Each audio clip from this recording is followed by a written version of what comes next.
Greetings, chess players. My name is Chris Torres. This is Daily Chess Musings, and we're going to do another segment called California Chess Historical Figures. And today we're going to be looking at Joseph Redding. You might recall that last time we discussed Selim Franklin and the important role he played in developing a chess culture in California, and how he became the best chess player in the region. Well, today we're going to look at who he figuratively passed the torch to. Let me see if I can bring up the guy's picture. I should be able to, but I lost my... Here we go. And there we go. Joseph Redding. Let me tell you a bit about Joseph Redding. First of all, you might recognize the last name, Redding. If you're from California, you might have heard of Redding, California. It's actually a town named after his father. But Joseph Redding was born on September 13th, 1859, in Sacramento to a family of considerable means. They were fairly wealthy. As a child, Joseph excelled in music and trained with the renowned California pianist Hugo Mansfeldt. After finishing elementary school in Sacramento, Joseph Redding left home to attend the California Military Academy in Oakland. While there, Joseph discovered chess and became enamored with the game. In 1874, Joseph Redding left for Harvard Law School, where he went on to earn his Juris Doctor in 1879.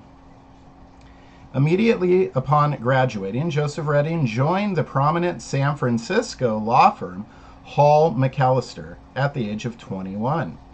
In his free time, Joseph started frequenting the local chess gatherings, of which his favorite was the San Francisco Mercantile Library Association's chess club. In 1884, Redding was instrumental in bringing the great European chess master Johannes Zukertort to San Francisco.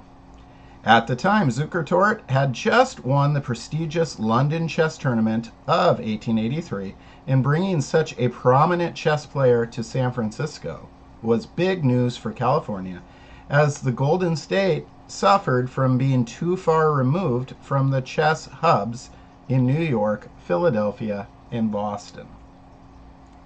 Zukertort's visit to San Francisco set the stage for the figurative passing of the torch from Selim Franklin to Joseph Redding. And old Franklin was no match even for a blindfolded Zukertort, while Redding was capable of holding his own against the visiting master. After proving himself against Zukertort, Redding went on to win the formidable San Francisco 1888 chess tournament, after which the newspapers of the day proclaimed him to be the Pacific Coast chess champion. Joseph Redding's accomplishments weren't limited to 64 squares.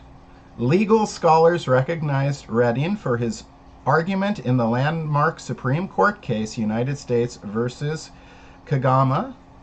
Music historians know Joseph Redding for his work as a librettist, that is, the writer of the libretto, and for composing the first grand opera written by an American.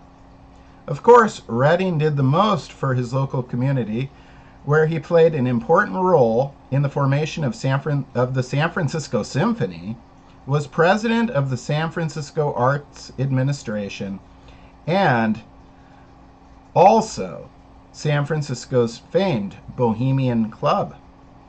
Joseph Redding also served as the commissioner for the California Department of Fish and Game, where he used his position to try and convince Americans to eat more carp. His efforts of having carp recognized as, quote, a first-class food fish was one of his rare failures. Because his performance against Zukertort acted as a turning point for his rise to become the best chess player in California, I thought it would be fitting to closely examine one of their games together. So, without further ado, I present Joseph Redding versus Johannes Zukertort, chess game that was played at the Mechanics Institute in San Francisco on July 3rd, 1884. Let's take a look at it together. So, Joseph Redding is white. Let me look at my screen. Good. We are good. And he plays e4. So Joseph Redding puts a pawn in the center, and it's occupying a center square and controlling another center square. It's a good first move. And Johannes Zukertort plays e5. Then we have knight f3, developing a knight, threatening black's center pawn, and then knight c6. So very, very common. Most chess players have seen this position many, many, many times. White plays, and white was, again, Joseph Redding. He plays d4. So this is known as the Scotch game. It's, you know, an early second pawn push to the center. We're challenging black on, black's control of the dark squares. And it's interesting. The Scotch game actually got its name because the city of Edinburgh in Scotland used it against London in their 1824 correspondence match. However, the Italian Domenico wrote about this opening a lot in his 1750 book, Sopra il gioco degli Scacchi. But by 1824, the Italians were already famous for bishop c4. It was already known as the Italian game. So I imagine the Scots were quite happy to have the 3d4 named the Scotch game in honor of their use of it in that correspondence game versus London. And then right here, the most popular response by far is just exd4. And then white has some choices. Let's see what is played. So white could have taken, and again, that's Joseph Redding. He could have taken with knight takes d4, and that's the Scotch game. But instead, he played bishop c4, which is the Scotch gambit, because he gambited a pawn. He let black have an extra pawn so that he could get an extra piece developed. He has two pieces developed. Let's see. And then black plays knight f6. And, I talked about the Italian a moment ago. Let me show you something kind of interesting here. I actually reached this position a lot through the Italian move order. And that would be with the bishop c4 and then the knight f6. You could play d4 here and then exd4. And we've reached the same exact position. And in both instances, let me get back to the, there we go.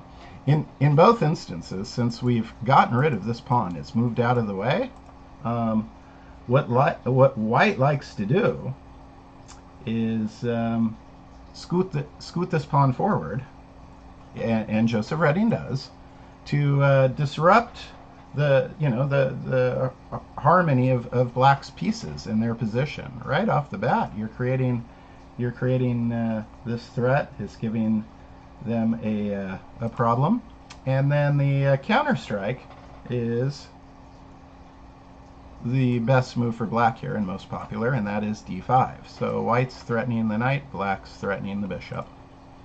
Interesting stuff, and it's quite typical and tactical, and it allows black, the d5 allows black to remain more dominant in the center. Let's see what Joseph Redding does. So his bishop finds safety and gets a pin. Bishops like to pin knights or be on long diagonal, so it's pinning a knight.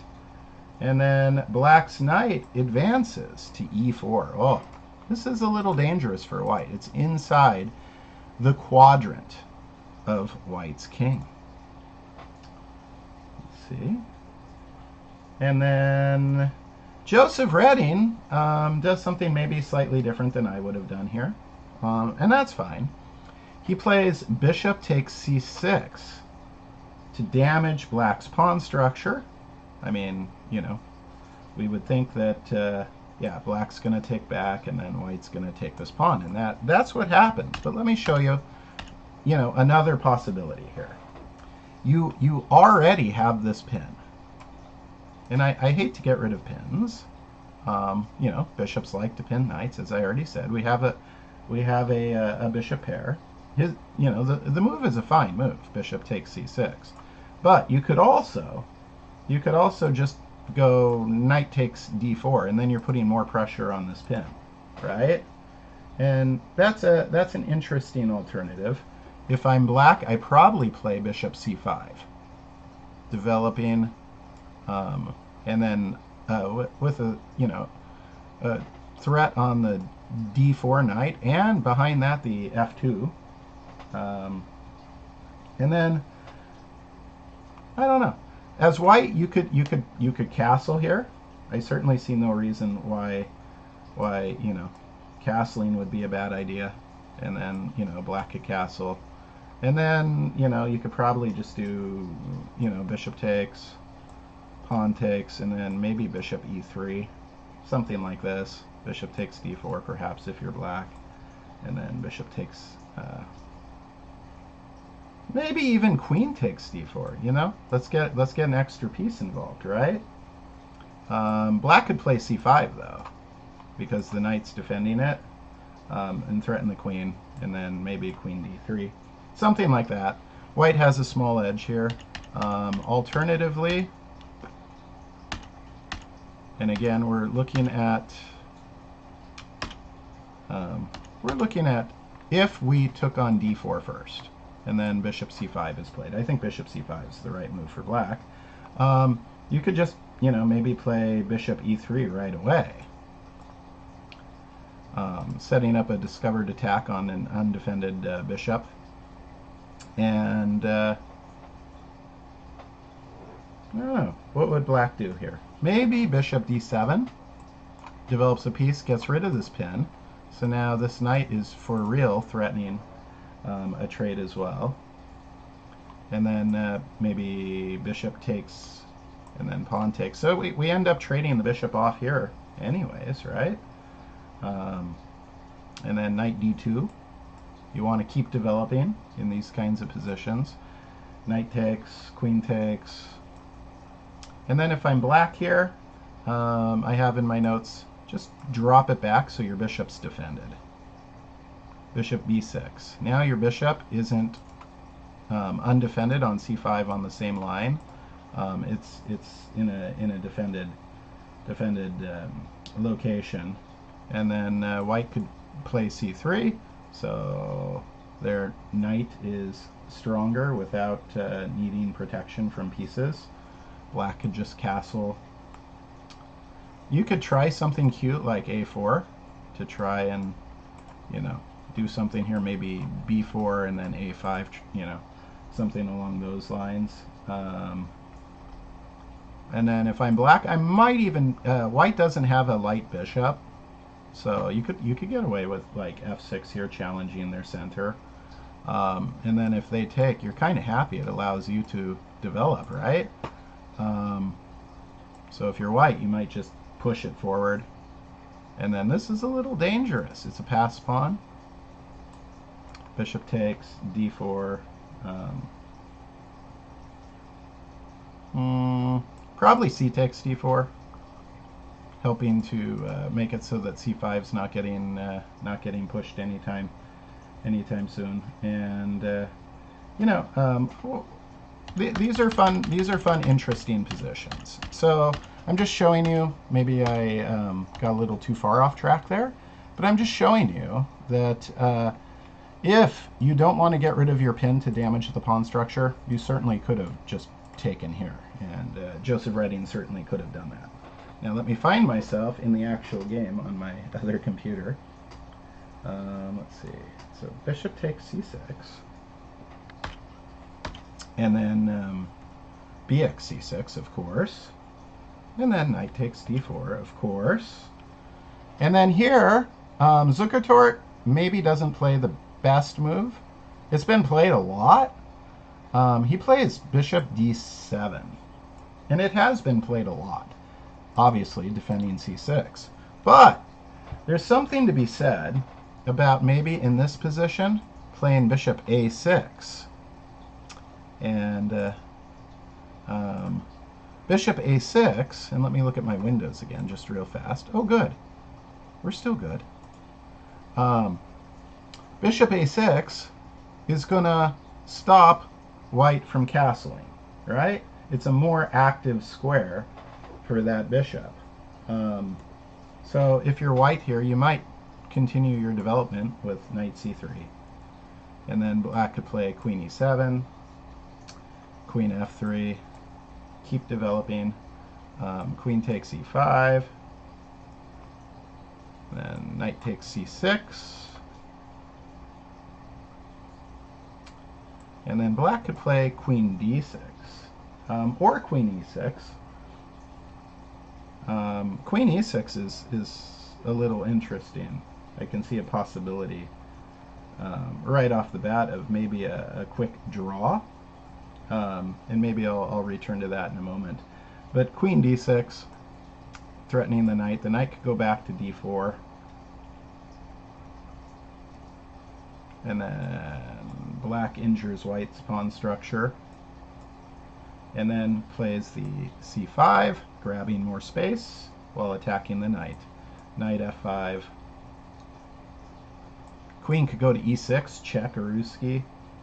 And then right here, king d1's kind of a cute idea, because then you're threatening to bring your rook to bear on that queen and king in the open file.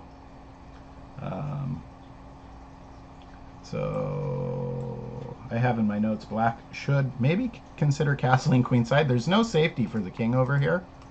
He's got no pawn shield, all this open space, but it again gets out of the dangerous open file with his queen and king in it.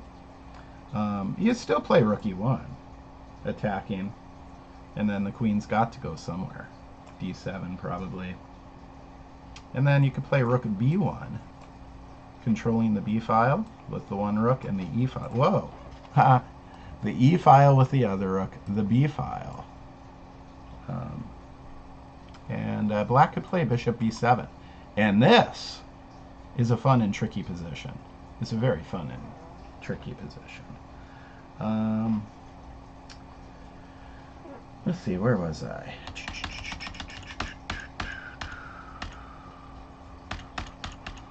Oh, I went on a pretty long tangent. Oh, yeah. So bishop a6 instead of bishop d7.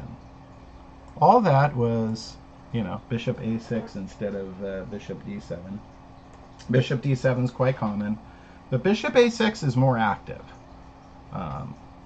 This bishop is purely, you know, defensive right now versus when it was on a6. It's creating some problems, big problems for white. So, since there's no bishop on a6, Joseph Redding does castle. And this right here, this very position should be considered one of the, you know, kind of standard positions you should know in these Scotch Gambit, Italian Gambit. You could hit. I've seen this same position many times in the database. So what should we notice about this position? Well, white has a strong pawn on e5, and a better pawn structure in general. 1, 2, 3 in a group. 1, 2, 3 in a group. Plus, yeah, this one on e5 has a pawn in the f file. This could come up and support it. So white's pawn structure is better. In return, though, black has the 2 bishops, right? So that's good for an endgame. Bishop pair. And in general, just better piece play. Black's position, it's easy to develop. They've already got a knight in the same quadrant as the king. This bishop could come out, again, threatening the knight. And then the queen moves, castle. Their rooks are already unified. So they've got easier, piece play, better path to fast development. And if you're white, you probably want to get rid of this knight. You don't want it hanging out in the quadrant of your king. So you're going to do this dangerous idea, which is moving Freddy. A lot of my students know about moving Freddy. This is a case where moving Freddy actually makes sense. At the right time, you want to move Freddy, kick that knight, and black. If you're black, you want to get c5 played. Grab that extra space, and maybe even get c6 played to support this pawn with a pawn, and just start moving these guys up. Maybe even this soon to follow, and that would gain space. And then certainly the other thing, after you've done something like this to kick the knight and scooted this one up, later on you might play f6 to undermine this e5 pawn. You don't want it there too long, especially after you castled. It could mean that your rook is in a semi-open file if there's a trade. So those are kind of the big ideas. This is what strong chess players would look at in a position like this. And let's see then what our players do, because we're looking at 2 strong chess players, Joseph Redding and Johannes Zukertort. And Zukertort plays c5, so he, right on cue, he advances his pawn, and even before he completes development, right? Because it's good to advance it right now. It's threatening that knight, and we'll see if white can start a counterattack in the center, and how they would do that. After saving the knight, it's going to be f3 or c4 kind of ideas. But let's see what Joseph Redding does. Now, I was expecting knight b3. That's what I was thinking. Interesting. But he plays knight e2. Okay. I could show you a little bit of knight b3. I don't want to get too far off track again. I keep, but what ifs are interesting. All right, so knight b3 gets the knight to safety. Now this bishop, after c5 was played, it means it's actually useful again. And a moment ago I had said, hey, on a6 it would be good. Well, guess what? On b5 it would also be good. It would be, threatening this right off the bat, and forcing it to move. Yeah. Something like that I would totally see. And then white's going to want to play f3 and get rid of this knight. But Joseph Redding did it differently. He plays knight e2. Let's see what he has. Let's see what he has in mind. And then black plays c6. Okay, so that blocks this bishop in again, right? I did say, in fairness to Zukertort, I did talk about advancing these pawns, right? But now that I look at it a little more, maybe bishop c6, because then your bishop is on a long diagonal. You could push this up, and your bishop sees to g2, right?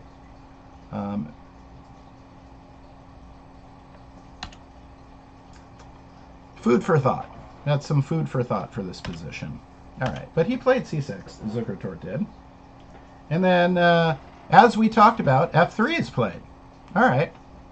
Now right here, this is pretty wild. Maybe you're a little uncomfortable playing f3 to kick that knight out of the quadrant of your king, because it exposes your own king on this dark diagonal, and black still has pieces that work on the... I understand that. So if you're a little nervous about doing that, which I could totally understand, then an alternative would be to just strike at the center with, say, c4.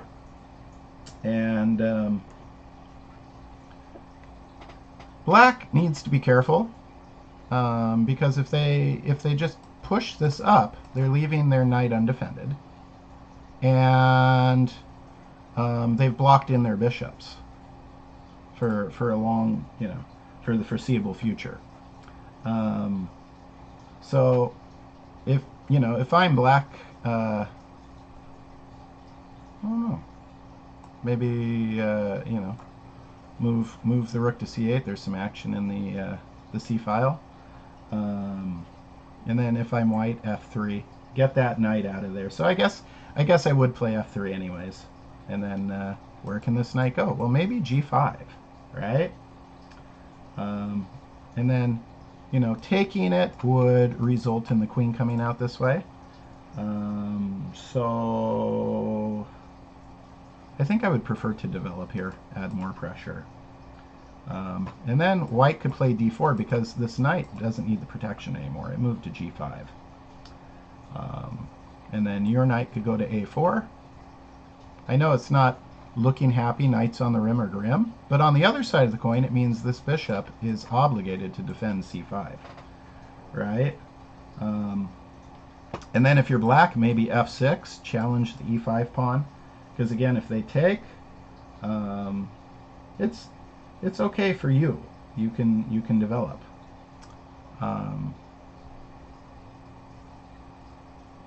But yeah, so on and so forth. All right, so back to where we were.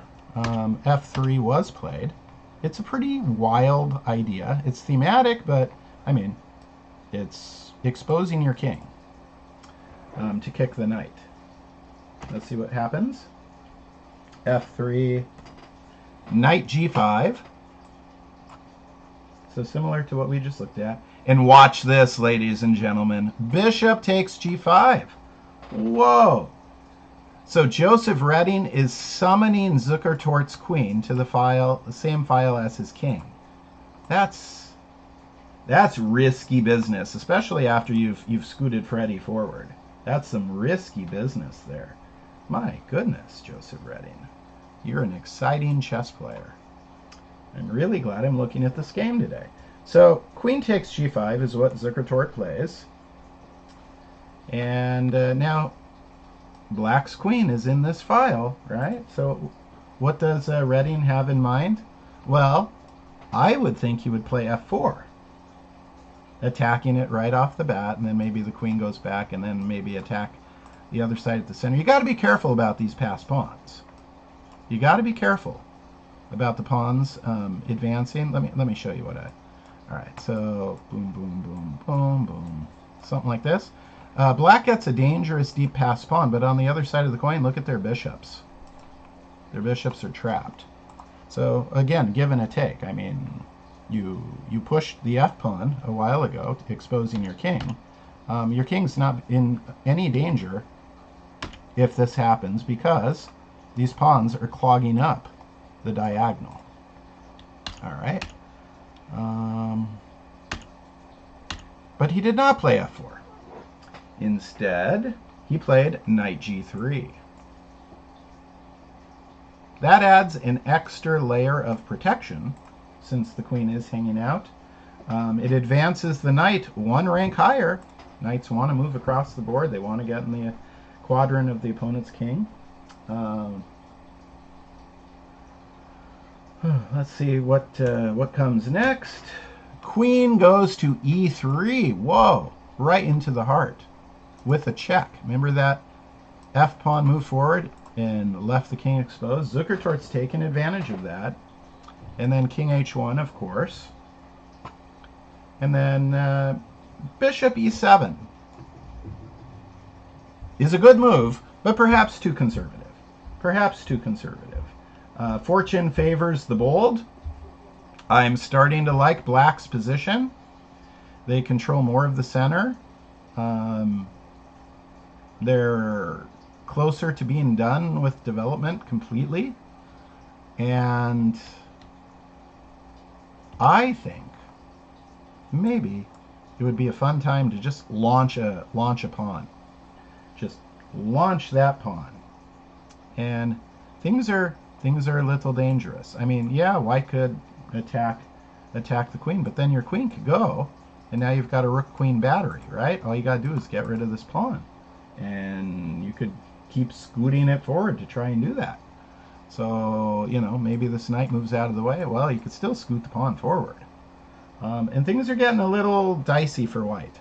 I would be a little uncomfortable here because they're attacking down the flank and they control the center. I'd be a little uncomfortable as white. All right, so queen e3, king h1, and then bishop e7, the more conservative route. And Zukertort was in San Francisco to kind of perform for money. I think he was getting paid $300-something to play, you know, some chess in San Francisco, and this was big money. So he, you know, he's not trying to be the most accurate in every single game he's playing. He's trying to play strong chess and earn some cash while he's there. And now, let's see. Really? He plays f4. Redding plays f4. That's cool. Why do I say that's cool?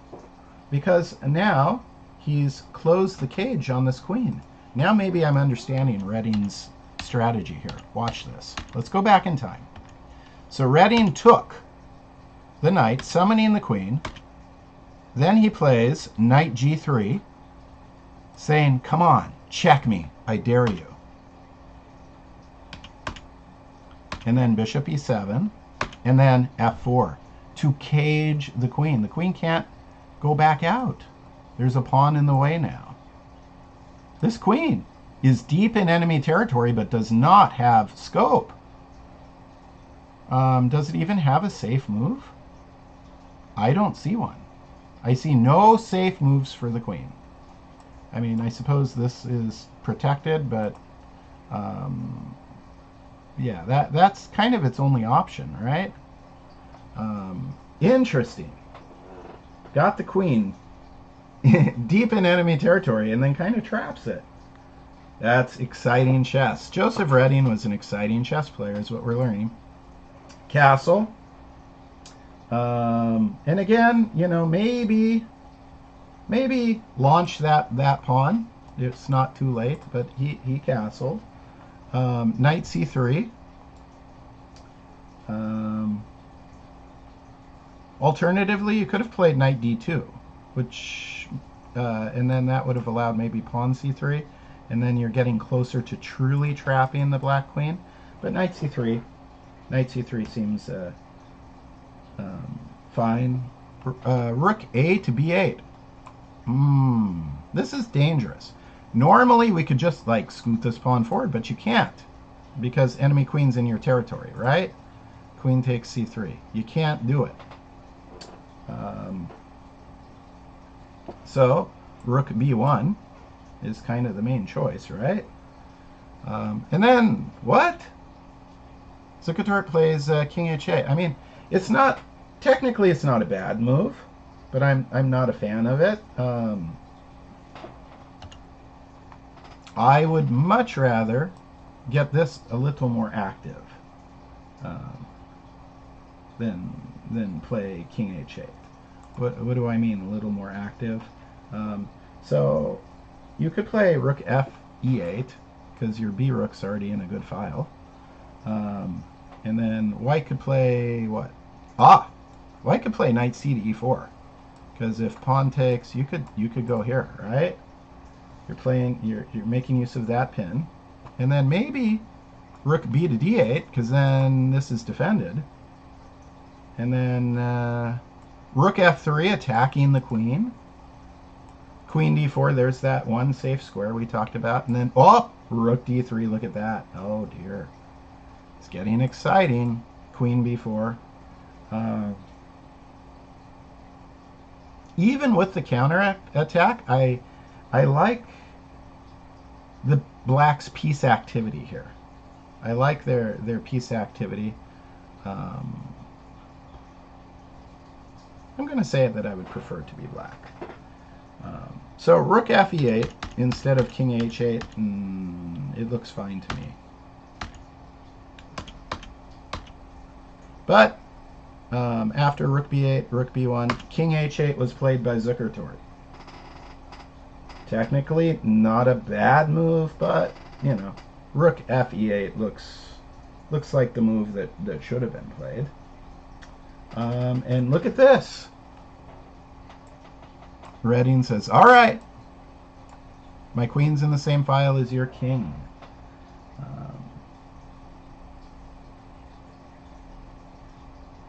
Perhaps, you know, perhaps there's this other idea again of rook f3. Because this does not have a lot of squares to go to. And no, I wouldn't want to trade there. Let's see. I think I would actually do this. And then potentially, let me do some quick calculation here. I think this is going to go there, so the rook's in the same file as our queen again. And then b3. This is why I was thinking, because now we're defending that knight, so we can play b3. Queen should probably find a way out at that point. And then knight a4, putting more pressure on c5, threatening trade here that would favor white. And what do I mean by let me make sure my idea works. Actually, you know what? Bishop g4 is way more fun than any sort of trade there. Bishop g4 is way more fun. Adding another threat into the mix.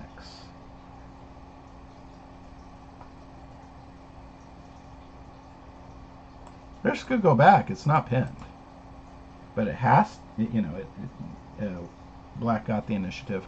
It's an interesting position. I could go very deep in a position like that, but it was not. It did not happen. That's if white played rook f3 there, which is a possibility.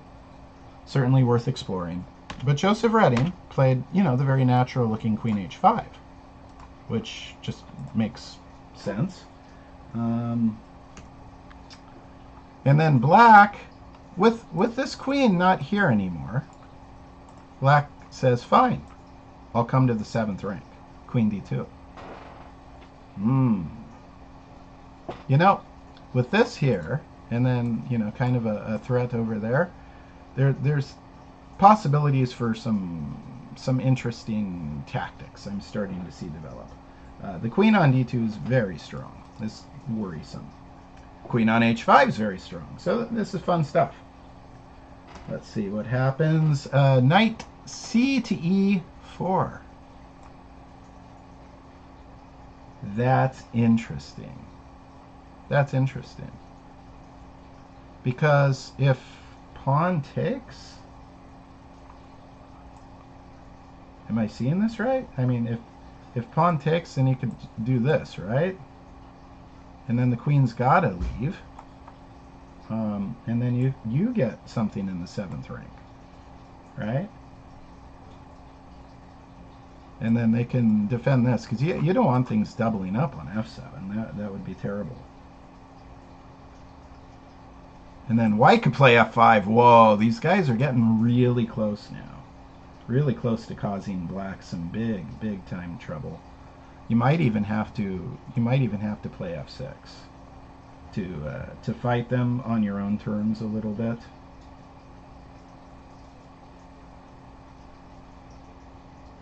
Of course, then the knight could just take on e4. I'm liking White's position. In fact, I'm going to say it, that this was a little bit of a trap. This knight ce4 was a little bit of a trap. Go ahead, take me, and then I go here, and then I get the rook in the 7th rank. Zukertort does not fall for these kinds of traps, though. So he plays queen to c2, and now people that have a good tactical eye probably notice that there's a potential for this rook to come to b2. There's 2 attackers there, and then if there's a battery there and you don't trade, this could be bad. Let's see what happens, though. Whoa!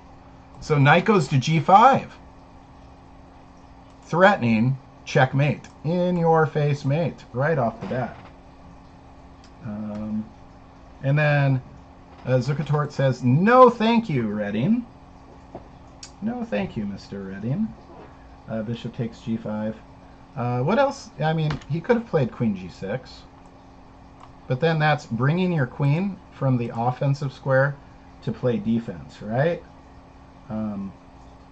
He could have, though. And then if you're white, I don't think you really want to trade here because you would open up black's rook. If you do this, they do that, and then they're happy. So I think you need to retreat. So both queens would have had to go back, and then you could take. There goes the knight. You don't like a knight hanging out in the quadrant of your king. And then pawn takes, and then queen takes, and this looks like it really favors black. This e5's weak. This bishop's better than this knight. And black's pawns in the center. They have even a pass pawn. I mean, I like black's position better. But that would have required Zukertort to retreat his queen from a really dangerous attacking square. And he chose to just get rid of the knight that's causing problems. And takes back with the queen. And then Zukertort says, "Fine. Now I'm threatening checkmate. You need to trade with me." Right?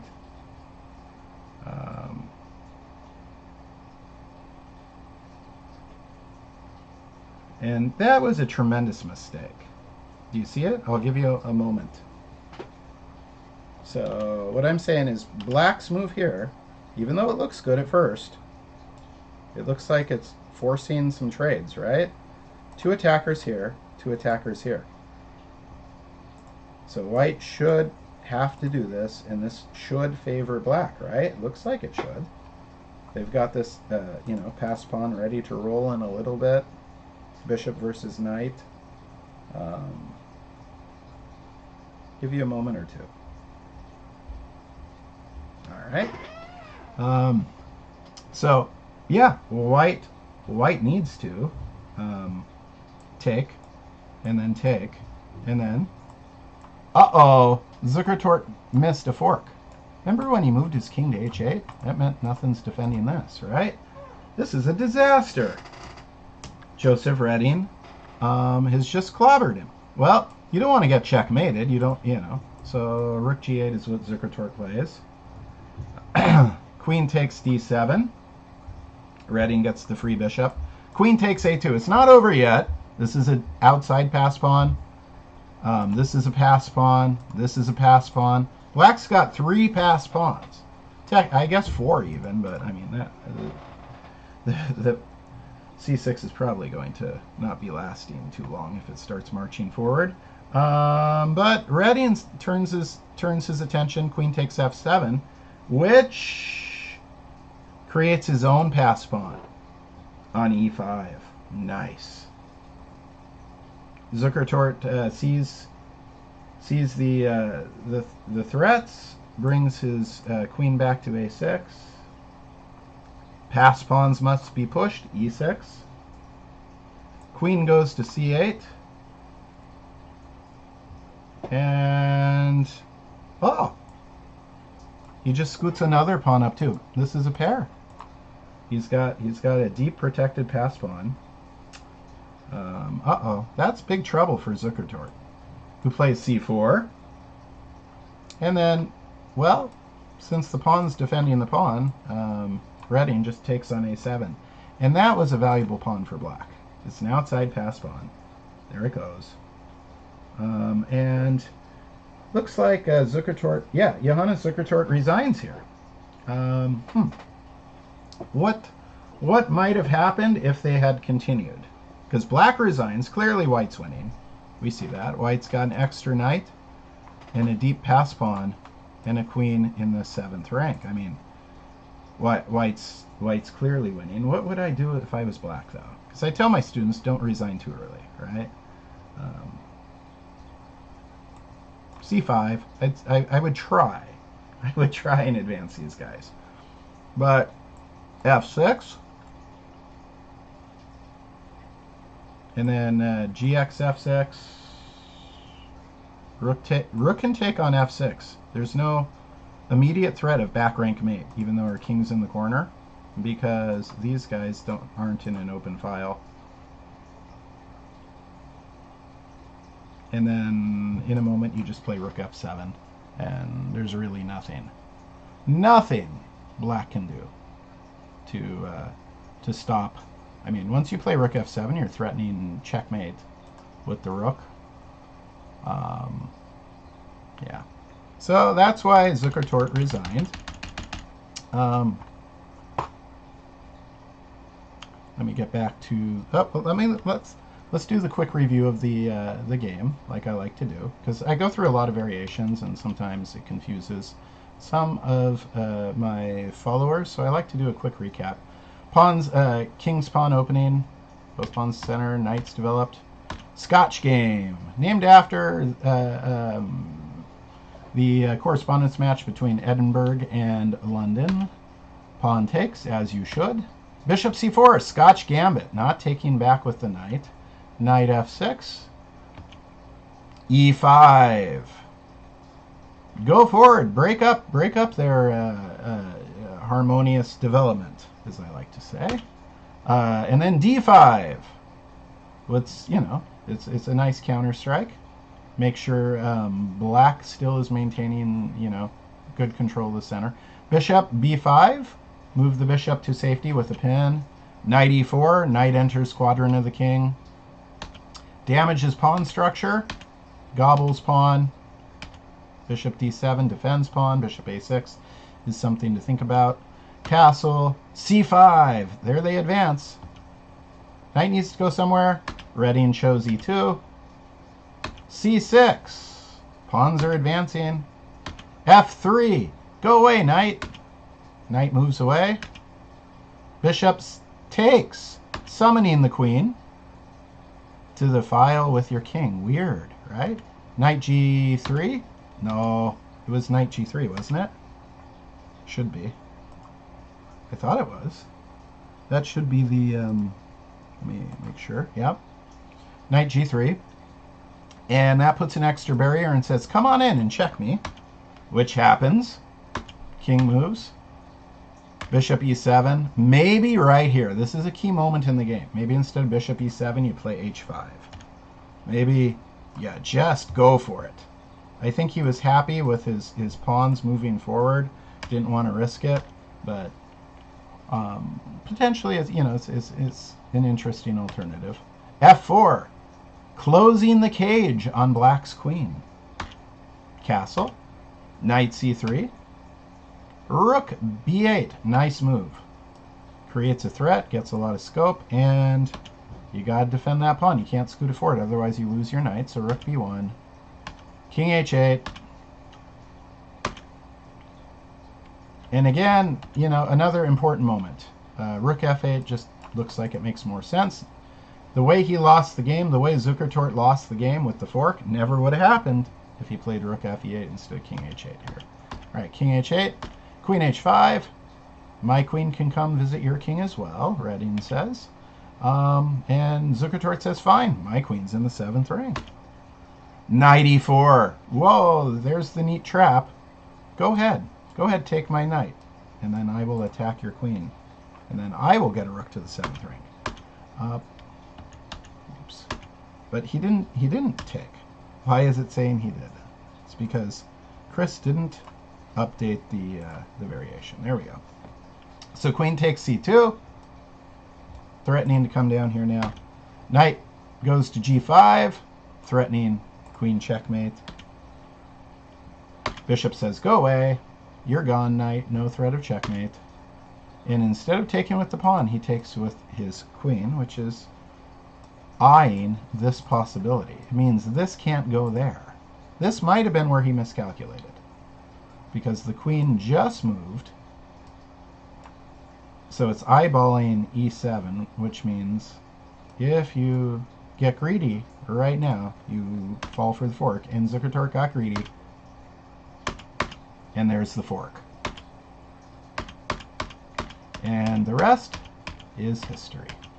Oh, and this is actually where he resigned. That's actually where Zukertort resigned. Fun game. Interesting game. And a game that really passed the torch. So to say. Joseph Redding, let me get back to my normal screen here so I can see you guys again. There we are. Joseph Redding, was instrumental in bringing Johannes Zukertort out to San Francisco in the first place. And he performed the best versus him. And then, like I said, he ended up winning that San Francisco chess tournament, being named Pacific Coast Chess Champion, basically. So Selim Franklin won the California Chess Congress. So I would consider him to be our first state champion. And then Joseph Redding, I would consider to be our second state champion. And now we've discussed both. I hope you enjoyed this lesson, learned some about chess, learned some about history. Chess has a lot of interesting characters in its history that don't get talked about enough. And I'm enjoying especially sharing some of my knowledge, some of my research on some of these great historical figures in California chess history. Once again, my name is Chris Torres. This is Daily Chess Musings. You can like or follow Daily Chess Musings on YouTube. You can like us on Facebook. You can go check out dailychessmusings.com. Go check it out. There's thousands of free lessons on dailychessmusings.com. And we do a couple events a year for the group. You could subscribe to that blog. Daily Chess Musings Club on chess.com. We have a club on chess.com with a couple thousand members. So yeah, follow us, subscribe, and I will see you again. I will see you again with what am I calling the series? I need to look. I forgot the name of my own. I call this California Chess Historical Figure. And today's episode was California Chess Historical Figure, Joseph Redding. I will see you guys next time. Thanks.